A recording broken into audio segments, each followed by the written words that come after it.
Make Way for Ducklings by Robert McCloskey.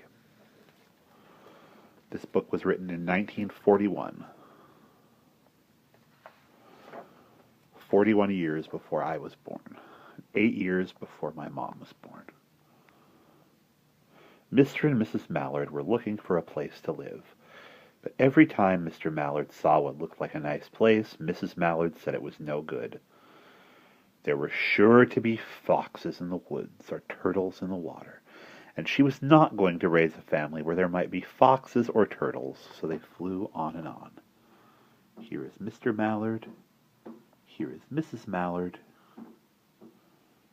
and down below are all of the places that they are looking at to live. When they got to Boston, they felt too tired to fly any further. There was a nice pond in the public garden with a little island on it. "The very place to spend the night," quacked Mr. Mallard, so down they flapped. Mrs. Mallard, Mr. Mallard. And now they're in Boston. And that looks like the island they're going to be living on. It's a little bridge.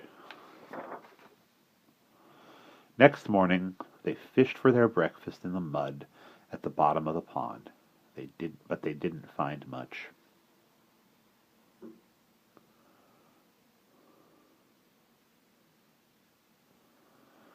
It doesn't look like anybody's looking at those two ducks looking for food. Nope.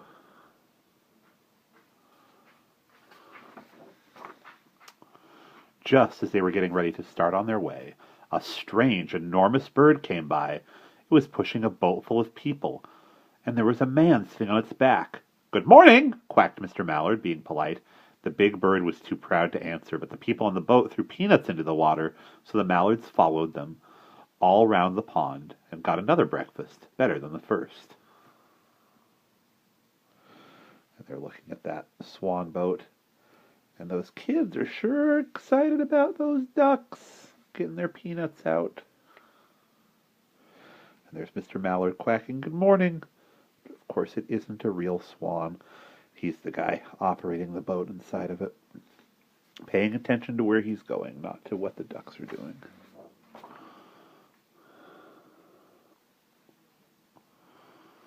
"I like this place," said Mrs. Mallard, as they climbed out on the bank and waddled along. "Why don't we build a nest and raise our ducklings right in this pond? There are no foxes and no turtles, and people feed us peanuts. What could be better?" "Good," said Mr. Mallard, delighted that at last Mrs. Mallard had found a place that suited her. But I wonder what that but's going to be.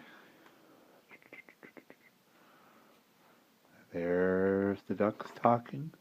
Here come some boys on bikes. Let's see. "Look out!" squawked Mrs. Mallard, all of a dither. "You'll get run over." And when she got her breath, she added, "This is no place for babies. With all these horrid things rushing about, we'll have to look somewhere else." Even though they're ducks, you can tell they're not happy. Mr. Mallard says, "Weep." And that boy is not looking for ducks.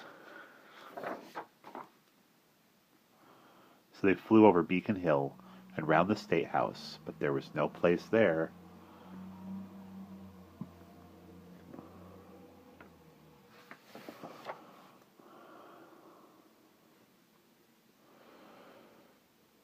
They looked in Lewisburg Square, but there was no water to swim in.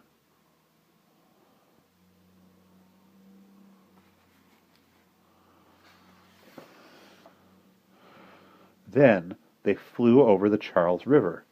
"This is better," quacked Mr. Mallard. "That island looks like a nice, quiet place, and it's only a little way from the public garden."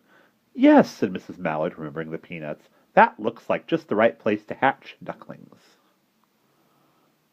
So there's a little island there. Big bridge.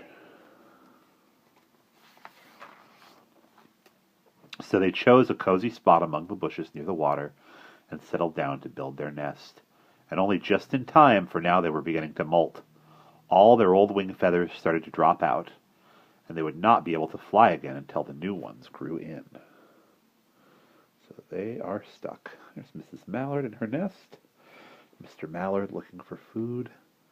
Is anyone watching the ducks? It doesn't look like it. There are a couple people crossing the bridge. But of course they could swim, and one day they swam over to the park on the riverbank, and there they met a policeman called Michael. Michael fed them peanuts, and after that the Mallards called on Michael every day.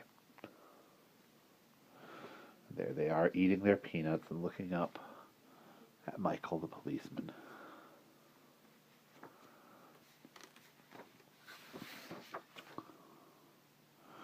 After Mrs. Mallard had laid 8 eggs in the nest, she couldn't go to visit Michael anymore, because she had to sit on the eggs to keep them warm.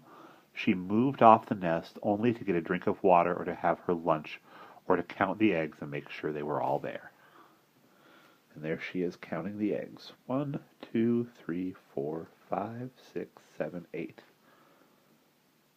And Mr. Mallard is cleaning his feathers, waiting for them to grow back so he can fly. One day the ducklings hatched out. First came Jack, then Cack, then Lack, then Mack, and Knack, and Whack, and Pack, and Quack. Mr. and Mrs. Mallard were bursting with pride. It was a great responsibility taking care of so many ducklings, and it kept them very busy. There they all are. One day Mr. Mallard decided he'd like to take a trip to see what the rest of the river was like further on. So off he set. "I'll meet you in a week in the public garden," he quacked over his shoulder. "Take good care of the ducklings." "Don't you worry," said Mrs. Mallard. "I know all about bringing up children." And she did. Mr. Mallard says goodbye. Looks like somebody left a bottle in the water. There's Mrs. Mallard. Let's see how many kids there are. 1, 2, 3, 4, 5, 6, 7, 8.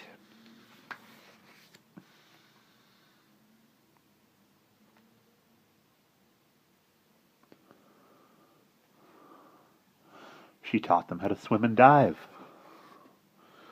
She taught them to walk in a line, to come when they were called, and to keep a safe distance from bikes and scooters and other things with wheels.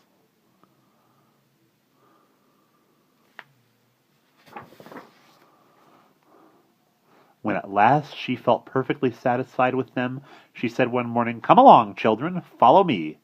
Before you could wink an eyelash, Jack, Knack, Lack, Mack, Knack, Whack, Pack, and Quack fell into a line just as they had been taught. Mrs. Mallard led the way into the water, and they swam behind her to the opposite bank.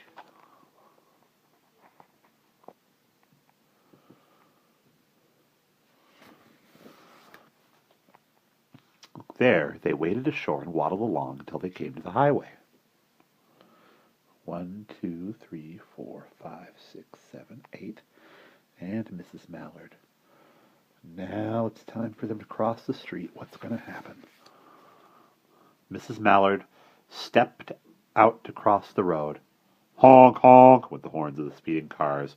Quack, went Mrs. Mallard. As she tumbled back again, quack, quack, quack, quack, went Jack, Knack, Lack, Mack, Knack, Whack, Pack, and Quack, just as loud as their little quackers could quack. The cars kept speeding by and honking, and Mrs. Mallard and the ducklings kept right on quack, quack, quacking.